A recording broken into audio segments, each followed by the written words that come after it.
जी हां दोस्तों, रघुनाथपुर में मतदान के अंतिम क्षणों में हो गया बड़ा खेल। नतीजे से पहले ही ओसामा की जीत हुई कंफर्म। राजपूतों ब्राह्मणों ने लगाए ओसामा के जयकारे।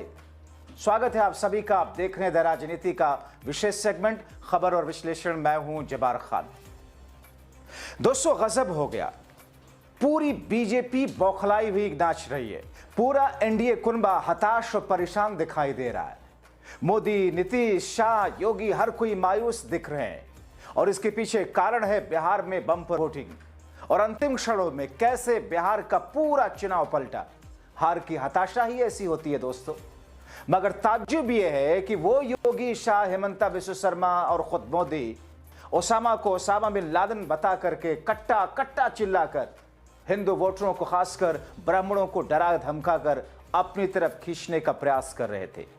मगर मतदान खत्म होते होते इनके सारे सपने चकनाचूर होते दिखाई दिए, क्योंकि सिवान में ऐसा लग रहा है कि इस बार नया रिकॉर्ड स्थापित होने जा रहा है, खासतौर पर सिवान के रघुनाथपुर की सीट पर। मतदान खत्म होने के बाद रघुनाथपुर में एक एजेंसी के जरिए खबर आई जिसके ओपिनियन में 70% ब्राह्मणों, राजपूतों ने ओसामा के पक्ष में वोट किया। अब दोस्तों, अगर 70% राजपूतों और ब्राह्मणों ने ओसामा के लिए वोट किया है तो फिर मुस्लिम यादव वोट मिलाकर के तो बीजेपी के दोगुना वोट होंगे। और उसमें दलितों के वोट का अगर तड़का लगा दिया जाए तो फिर ओसामा की जय जयकार अभी से जो हो रही है, इसका मतलब यह है कि ओसामा का राजनीतिक भविष्य 2025 से एक अलग तरीके से शुरुआत ले रहा है। इसीलिए मतदान खत्म होने से पहले ओसामा साहब की मां ने जो कुछ कहा, उनको राजनीतिक पंडित सही मानते दिख रहे हैं। ओसामा की मां हिना साहब के चेहरे की मुस्कुराहट और चमक रघुनाथपुर और ओसामा के उज्जवल राजनीतिक भविष्य और एक नए बिहार के, बदलते हुए बिहार की गाथा बता रहे हैं। सुन लीजिए पहले। बस ऊपर वाला का नाम लेके विश्वास के साथ रघुनाथपुर के जनता का आशीर्वाद है मेरे बेटे के साथ, और बहुत अच्छा होगा और 14 तारीख को रिजल्ट आएगा। आप लोग आइएगा। और देखिए, उन्होंने पहले ही उम्मीद जता दिया है। चेहरे पे मैडम मुस्कुराहट आपकी बहुत कुछ बयां कर रही है। पैटर्न क्या बता रहे हैं मैम? जी जी, वोटिंग पैटर्न क्या बता रहे हैं? पूरे बिहार की हवा जो है वो एक तरफा चल रही है और इंशाअल्लाह हम लोगों की सरकार आएगी। मैम, रोजगार पलायन के मुद्दे क्या काम कर गए हैं इस बार क्षेत्र में भी आपके और पूरे बिहार में? जी जी बिल्कुल है। बेरोजगारी तो है तो पलायन तो होगी ना, लेकिन इस पलायन को रोकने के लिए हमारी सरकार आ रही है और 100% नौजवानों को रोजगार, शिक्षा और जो लोग बुजुर्ग हैं उन लोगों को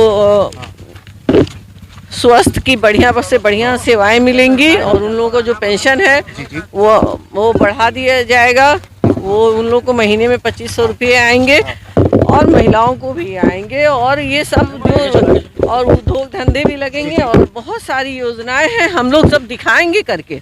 मैम, वोटिंग को लेकर क्या उम्मीद लग रहा है मैम? वोटिंग पैटर्न को लेकर कोई रिपोर्ट्स आपके पास? वो तो बात की बात है, देखा जाएगा। अभी तो आज की बात। आज मैम, ये जो वोटिंग हो रही है आपकी सीट पर, आपके बेटे की सीट पे, क्या रिपोर्ट्स आ रही हैं आपके पास? बहुत अच्छे, बहुत अच्छे, बहुत पॉजिटिव। हॉट सीट बना दिया गया है और चौधरी जहाँ से चुनाव लड़ रहा है सब सारे सीट 8 सीट निकल रहे हैं और पूरे बिहार के सीट निकल रहे हैं और हम लोग 100% इस बार कामयाब होंगे। 6 ही सीट आप लोगों के कब्जे में थी, तो इस बार 8 पे आपका दावा? जी जी बिल्कुल बिल्कुल, 8 क्या सभी बिहार में सरकार नजर आ रहा है मैडम। इंशाल्लाह इंशाल्लाह दुआ करिए सब। क्या करेंगे मैडम?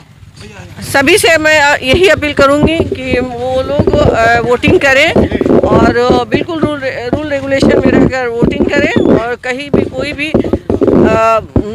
ये हल्ला गुल्ला ना हो। प्रशासन की जो व्यवस्था की गई है उस पर कुछ कहेंगे आप? नहीं ठीक है, बढ़िया है।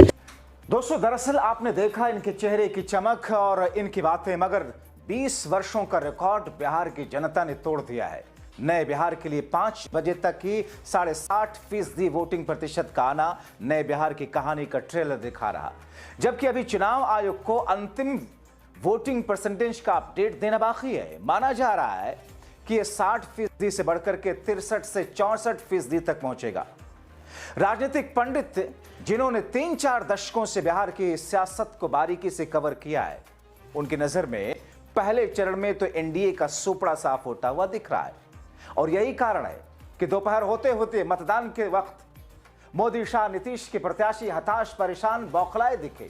आपने देखा किस तरीके से विजय सिन्हा को देखा, कई सारे और नेताओं मंत्रियों को देखा, उनकी बौखलाहट में किस तौर पर वो अपना आपा खोते हुए दिखाई दिए। दोस्तों, अब एक और वीडियो आपको दिखा देता हूं, बहुत कुछ समझा देगा यह video. Deputy CM Vijay Sinha का अहंकार देखिए, कैसे आरजेडी के एमएलसी अजय कुमार से बदतमीजी, तू तड़ाक करते हुए इस हताशा में दिख रहे हैं। उनको खुद ही एहसास नहीं वो कर क्या रहे हैं। दारू पी के जाकर हंगामा क्यों करते हो? तुम हो क्या? तुम अपने आप को क्या बुझो? बढ़ाओ पदाधिकारी को उसको चेक करवाओ। हाँ, चेक करो। तुम बोलने वाले कौन हो? चेक करवाते इसको दारू पिए हुए। रोको इसको। दारू पी करके हंगामा करता है। दारू पी के बॉडीगार्ड भी दारू पी ले। अरे दारू पी हंगामा के इसको चेक करवाओ। दे रहे हैं। ये राजद का एमएलसी जब्त हो गया है। राजद का दारू पी के हंगामा कर रहा है। तुम बुरा जमाना जब्त हो गया। कहाँ प्रशासन लगाओ? तुमने पैसे दारू पी के हंगामा कर रहा है बूथ पर जाकर के। दारू पी के अभी भी दारू पिए हुए है। अभी नदियामा से लोग तुम साल पापी कहाँ से इलाका में आ गए? दारू पी करके फिर कब चढ़ा हुआ है। अनाज तो तुमने ऐसा उतार देंगे। 14 तारीख को उतार देंगे। 14 तारीख को रिजल्ट में। और धमकी मत दो। तुम्हारे जैसा जब कितना गुंडा है, राजद के गुंडा को हम ठीक कर देंगे। राजद के गाड़ी चेक करो। गाड़ी चेक करो। गाड़ी नहीं चेक कर। गाड़ी दारू पी के गुंडा कर रहे हो। ये दारू पिए हुए गुंडे कर रहा है। राजद का एमएलसी है ये। राजद का एमएलसी गुंडे कर रहा है। अरे कुछ नहीं, तुम जब हो गए। अरे राजद का अरे छोड़ो। चुनाव हार गए। बखलाहट है। चुनाव हार गए। बखलाहट है। इसीलिए दारू पी के लोग दारू पी के लोग चुनाव हार गए। दारू पी के बूथ पर क्यों गए हंगामा करने?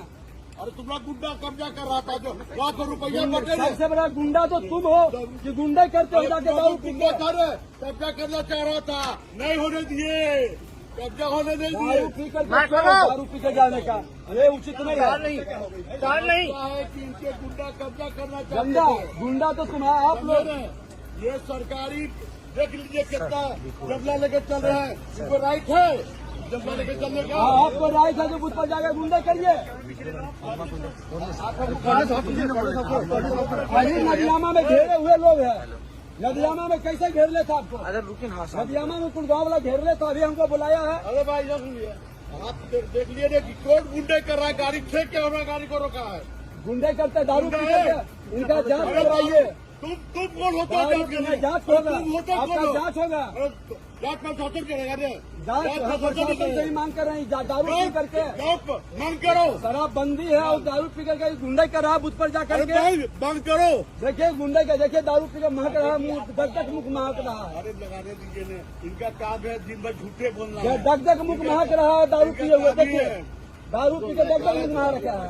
अरे महुआ महुआ दारू पिया या कोई दारू पियो। दारू दारू है। दोस्तों, घबराहट और बौखलाहट का एक और नमूना आपको दिखाते हैं। कैसे मतदान के बीच सुपड़ा साफ होते देख नीतीश मोदी की डबल इंजन वाली सरकार की पुलिस यूपी वाले बाबा की तरह विरोधी मतदाताओं को रोकने, परेशान करने, वोटिंग ना करने देने के नजरिए से पुलिस प्रशासन को काम पर लगा दिया था। मगर इंडिया गठबंधन के नेताओं और कार्यकर्ताओं ने एक न चलने दी। एक यूजर ने ट्वीट करके वीडियो को लिखा, यूपी चुनाव वाला हाल बिहार में भी देखने को मिला है। जाने दीजिए। नहीं, चलिए लीजिए, इनको दीजिए, इनको दीजिए। अभी इनको कहिए तिवारी जी आए हैं। आप क्यों चेक करने वाले? कौन होते हैं? चेक करेगा वहाँ। अनेक नो सेक्टर पदाधिकारी को बोले हम यहाँ आए हुए हैं बीजेपी का काम करने के लिए। वो हम नहीं है। बीजेपी तिवारी हो यार।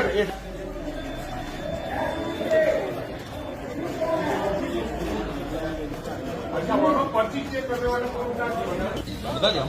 सेक्टर पदाधिकारी बोला बताया दीजिए। तो आपको दिखाया कि सेक्टर पदाधिकारी सेक्टर पदाधिकारी हमको बताए थे कि यहाँ पर चेक करके ही अंदर जाने दीजिए। बात नहीं होगा ना भाई, आप गलत बात करते हैं। आप बाहर रहिए, शांति व्यवस्था का। ठीक है, जाइए आप जाइए। ठीक है, शांति शांति व्यवस्था एकदम शांति से होगा। जहाँ नारायण जी हमारा कोई दिक्कत हमारे से नहीं है। हम आप सब आइए, वोट दिलाइए, पलायन लगवाइए। बिहार में महागठबंधन जनता भी सरकार को बदलने के लिए तैयार है और महागठबंधन की सरकार बिहार में बनेगी। पूरी जगह से रिपोर्ट बहुत अच्छा आ रहा है, लेकिन प्रशासन जो है जिसको पर्ची चेक करने का पावर नहीं है, वो भी हमारे मतदाताओं का पर्ची चेक करके बिलमा रहा है। और कई ऐसे जगह रिपोर्ट आई है कि 4 बूथ है इस विद्यालय में और 2 ही लाइन लगा है, एक महिला का एक पुरुष का। तो 4 बूथ का तो 4 लाइन अलग अलग लगना चाहिए। लेकिन ऑब्जर्वर से मैं कहूंगा आपके माध्यम से कि इसको देखिए, नहीं तो मैंने दिक्कत हो जाएगी। आप अभी गुस्सा भी हो गए थे? नहीं, गुस्सा हो गए। एक तिवारी है कोई, ये जमादार है, इसको चेक करने का पावर है क्या? इसको कहीं मिला? इसको शांति व्यवस्था करने का काम, इसको चेक करने का पावर नहीं है। इसलिए मैंने कहा मैं रिपोर्ट करूंगा। आपके मतदाताओं को एकदम निश्चित रूप से मतदाताओं को रोकने का ये प्रयास कर। अब दोस्तों, पहले दौर का मतदान तो खत्म। जनता ने प्रत्याशियों की किस्मत का फैसला ईवीएम में और बैलेट पेपर पर कैद कर दिया। 11 नवंबर को दूसरे चरण का मतदान। बीजेपी इस बीच में क्या क्या करती है, एनडीए गठबंधन क्या क्या करता है, सचेत रहने की आपको जरूरत है। मैं इसलिए कह रहा हूं, आपको लग रहा होगा कि एक तरफा में बोल रहा हूं, मैं इसलिए कह रहा हूं कि अभी तक जितनी ऐसी खबरें आई वो भारतीय जनता पार्टी एनडीए से जुड़े हुए नेताओं से जुड़े हुए ऐसी खबरें ही ज्यादा आई हैं। इसलिए बिहार के उज्जवल भविष्य के लिए जरूरी है जागरूक रहें, अपने वोट का प्रयोग करें। जिन लोगों का भी अगले दौर में वोट है, प्लीज अपनी जिम्मेदारी का निर्वहन करें। आपका अधिकार भी है तो जिम्मेदारी भी है। क्या कहेंगे दोस्तों ओसामा की इस दिखने वाली जीत पर? अपनी राय जरूर लिखें। बहुत शुक्रिया।